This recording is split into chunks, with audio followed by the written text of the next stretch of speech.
And it's not just that woke has not gone too far, it's that it cannot go too far. I am so tired of talking about woke culture. Many more Germans died than Brits. Based on the numbers, does that mean that Britain was wrong in World War II? Britain wasn't bombing civilians.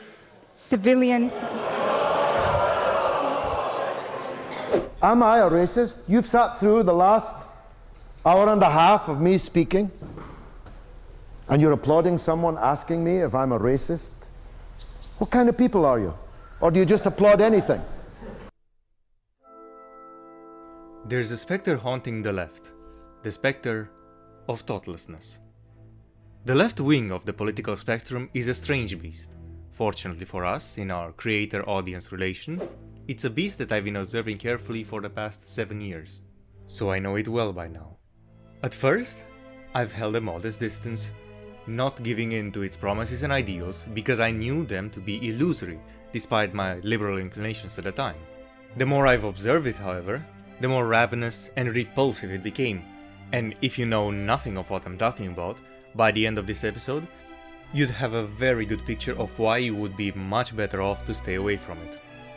In fact, if the left knew from the start what it would lead to and it was honest about it, then the first time someone were to propose taking part in a movement that would act as the left has proven itself to act, it would be laughed out of the academia faster than you could say revolution. So join me to find out why. Welcome to Lessons in Political Maturity 1, the left's learning problem. Since we are interested in learning, I think it's a good time to begin by describing learning itself. What is learning? And I do mean this question genuinely. Don't open up any dictionary, don't skip ahead to my option. Take a moment to pause and reflect on everything you know learning itself to be. Then combine what you know to make the picture best to your abilities at the moment. As for what I believe, learning is the process of getting someone from complete unfamiliarity with a concept or skill to complete mastery.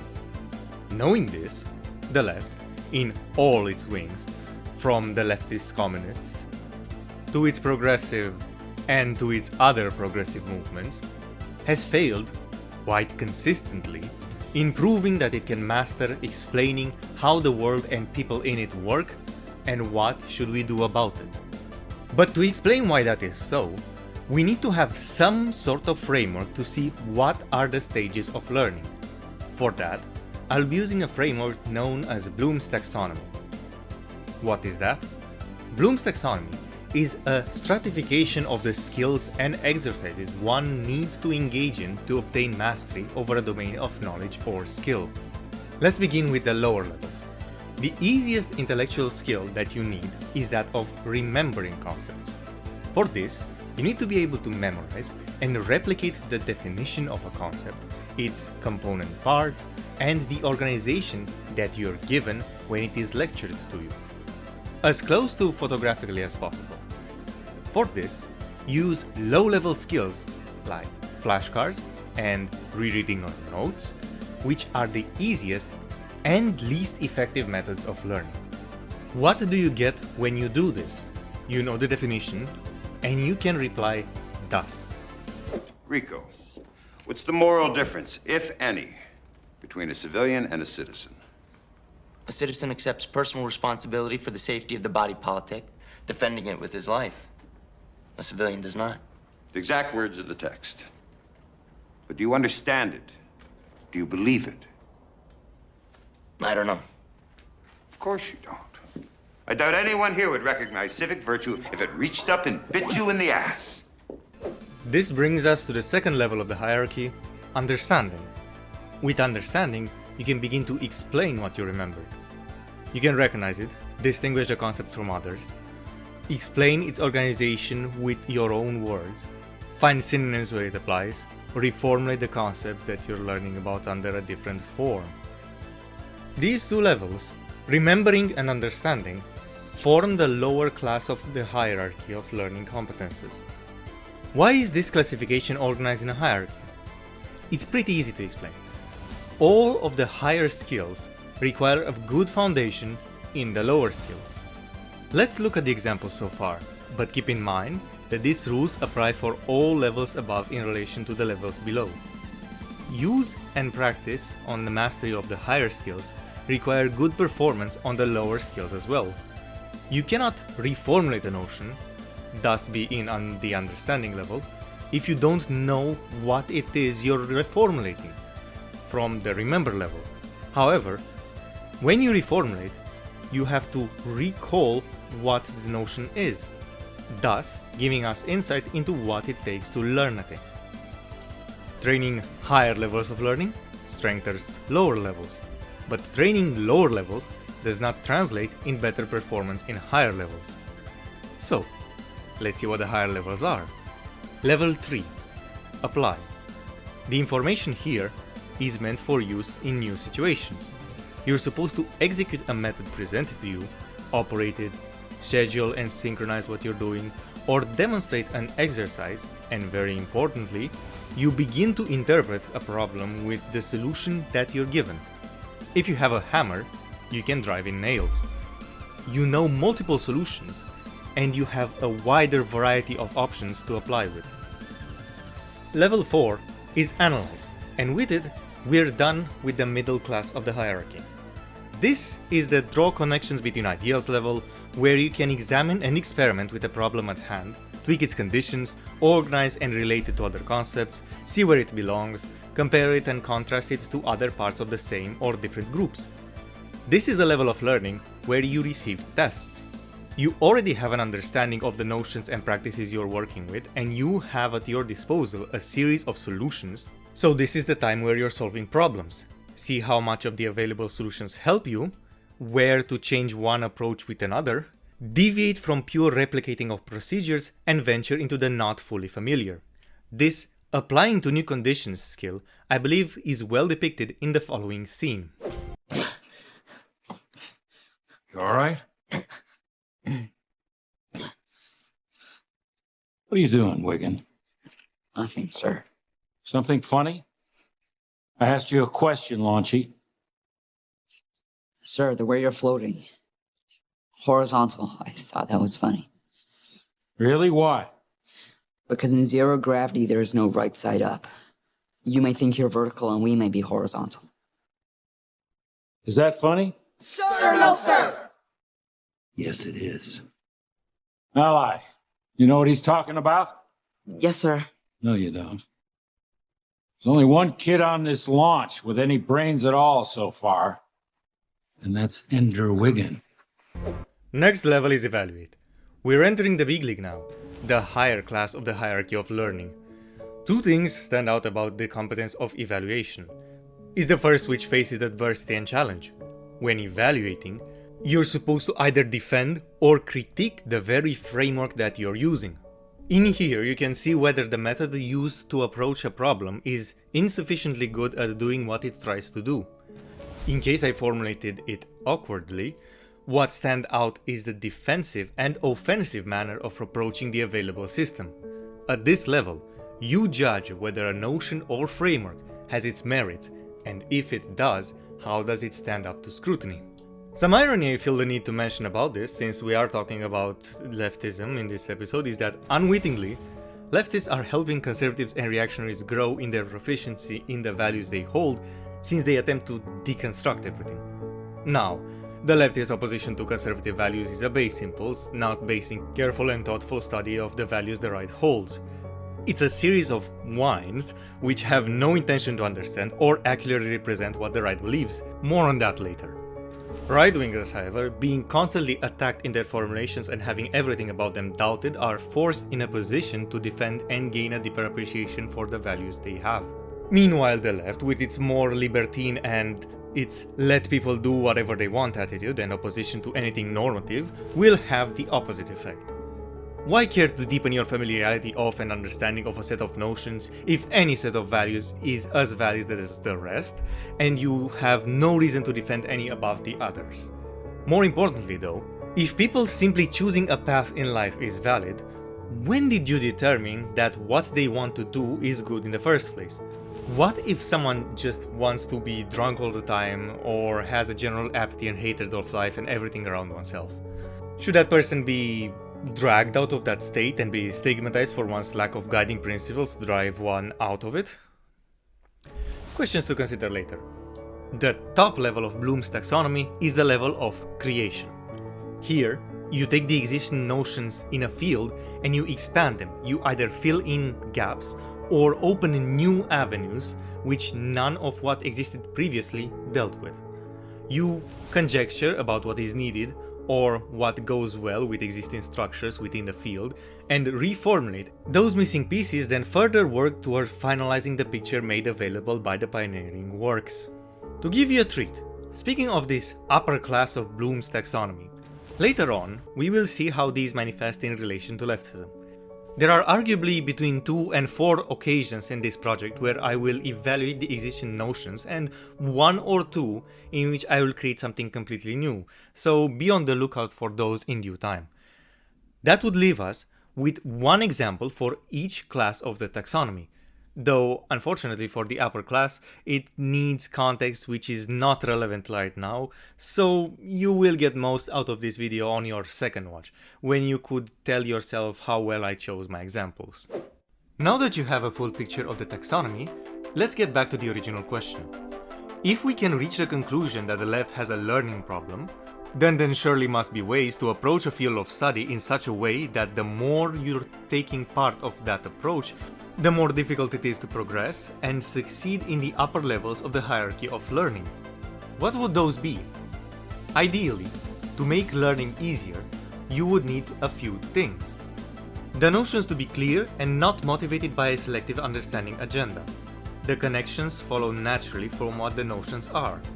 The conclusions have solid foundations and do not ignore inconvenient observations that would undermine them. The progressions advance smoothly and do not only continue on preferred paths. Challenges are addressed earnestly and explanations map on the problems raised. The more of these qualities are broken or absent, the harder it will be to advance in learning a subject. And the more someone studying the subject will have to rely on memorization, very likely under peer pressure and at the threat of violence for deviating. So in this context, should we accept something like, Well... No! No! No! No! No! I'm not even asking anymore. No! But more on that later. For now, let me explain to you the structure of this project. The whole of Lessons in Political Utility 1 is what I call the episode. It is divided into 4 parts. That is because initially I thought I could get everything done in 4 videos. Turns out I was such a fool! Anyway, each of the parts is divided into several chapters, together making a total of 21. 280,000 words total, roughly, including the many news articles, titles, and thumbstamps of my various sources. The whole thing cost me $750,000 and over 8 months of planning just to lead you right here into the palm of my hands. Well, okay, fine. I did not spend $750,000, but I did announce in November that I was planning to release my next video in March, and it's August. Some of the chapters have subchapters, up to 3, but I have not counted them in total. Each of the parts refers to a major theme, and some themes build on previous ones. Also, because of the repetition and having to split and make connections to themes which are better addressed in other chapters, I recommend that the viewing of this episode be done in 2 settings. One to get the general picture, and the second to see how things I mentioned in early chapters were reinforced by content which followed later. Throughout this episode, you will find out what makes learning on the left so difficult. I will be showing you, on multiple occasions, how they approach their theoretical knowledge about leftism itself, their knowledge about the right wing, how they apply their knowledge to various situations, the solutions they have, how they make activism and what that tells about them, how they approach academia, what they hide, how they react to opposition and criticism, and as much as I could gather about the left. All of these combine to make a picture of how incredibly difficult it is to use leftism to learn and to solve problems. What also doesn't help is how they avoid the failures of their own side or the positives and legitimate successes of their opposition. Leftists would go to any lengths imaginable to attempt these, including deluding themselves, avoiding any and all introspection, smearing, slandering and slurs.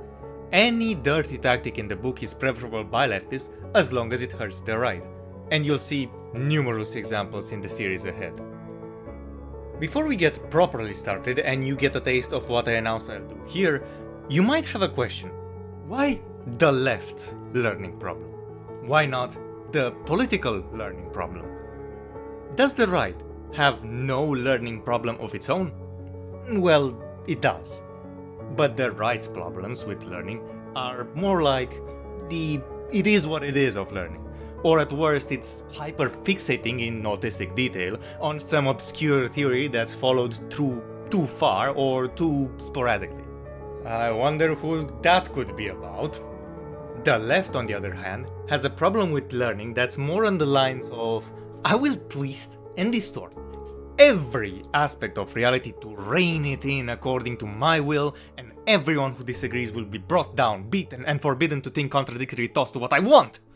So, yeah, we're addressing the left in this episode. If I were to summarize the left in less than 20 seconds, I would do it like this. I really wanted to understand your position. I so wanted to hear the other side of the argument and have my views challenged. But then you're presenting the other side of the argument and have challenged my views. And the only thing I can do, I'm afraid, is just disregard everything you're saying entirely. And if I were to summarize the left's debating style to one tactic, it would be this. Argumentum ad despectum. Argument from disrespect or argument from scorn. The informal logical fallacy of refusing to respond to an argument because of its source. Examples. How dare an untouchable ask me this question? I won't dignify this conspiracy theory with an answer. Don't read that General's politics book. He's a war criminal. This is to be distinguished from principled withdrawal with exposure to a hostile debate environment.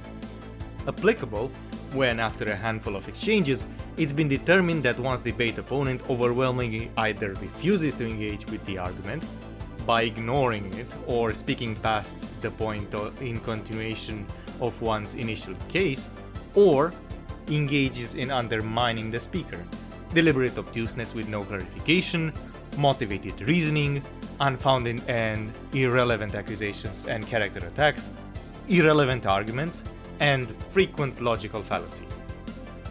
This being the left's learning problem, what is this episode's relation to the left?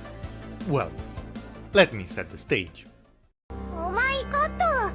It's Ludovico! I got the teacher! Now someone, perhaps Captain Patrick from the Imperial News Network, would come and ask me, what is this episode supposed to represent for the left? I would base my answer on the favorite comment I got. So before Lessons in Political Maturity 1, I made Lessons in Political Maturity 0, a teaser for the series which was addressed at the right. To stop the right for falling into traps which were news at that point, but represented a constant source of damage to the right. This man reacted like this. Nice video. As a leftist, I hope the right folks never watch it, because it would undoubtedly make them more effective advocates for their positions, which, considering most of their views are not in line with my ideals, would be annoying. We don't need to be held back another drawn-out century. Nonetheless, I hope many leftists do watch it, because these traps described here are not unique to the right. If you are a leftist, first of all, hi. Second, try to understand the concepts discussed. Yes, he's using easy to dislike folks as examples, but the underlying strategy is universal. That did a number on my voice. Anyway, he saw me addressing the right to improve it and reacted with, he's just standing there, menacingly. This guy thought of what the right could do with my teachings and was like, Walt, please. Let's both of us stop trying to justify this whole thing and admit you're in danger. You clearly know who you're talking to, so I am not the danger, Skylar. I am in danger. A guy opens his door and gets shot, and you think that of me? Goddamn right. I get shot. I disappear, Skylar. I cease to exist. No, I am not the one who knocks.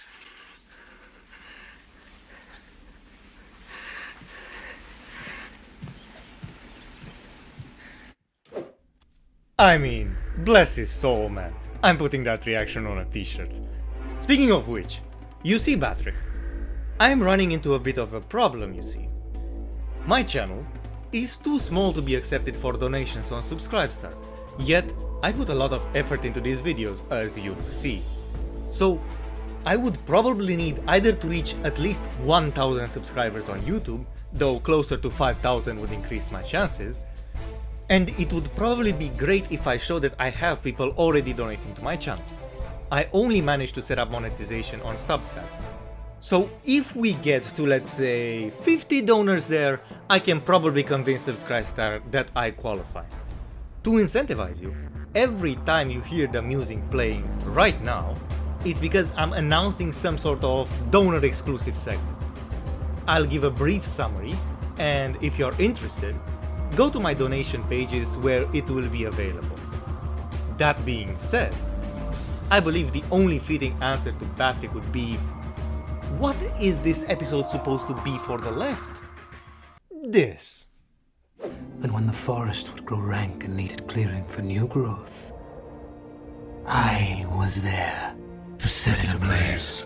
I do this because none of what we seek for the betterment of the world can be found in the arms of the left. There is no future, there is no justice, there is no mercy, virtue, or victory over the exploiters they claim to overthrow. This was something I struggled with in the writing of this script, and at times, that may show. But the more I wrote, the more I responded to leftists, the more I saw how common the same fundamental failures were, and how low it's possible to reach even in positive sounding initiatives of the left. After a point, I couldn't pretend this isn't what it deserved. The air that this series took, the more I was formulating, the more clips and articles I found to show what the left is, the more it took an air of... I use the stones to destroy the stones. And if you object, you are always free to watch the entire episode from chapter 1 to chapter 21, and then tell me on your second watch that I'm exaggerating. I'll wait, but I expect you'll either have little to say or you'll ignore my examples. Next video will be part 2 of chapter 1, and it will be called Basics in Political Literacy. If I am going to challenge the entirety of the left, it should be the minimum of decency of providing some foundation on which I stand to attack it. Should I not? I will do so, even though I will expand on some of the notions in chapter 1.2 later on. And with that, I'll leave you with my parting message.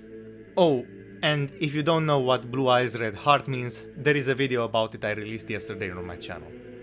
Should be channel trailer if you're subscribed. Fight for our children! Our children's children, so they will not carry these marks!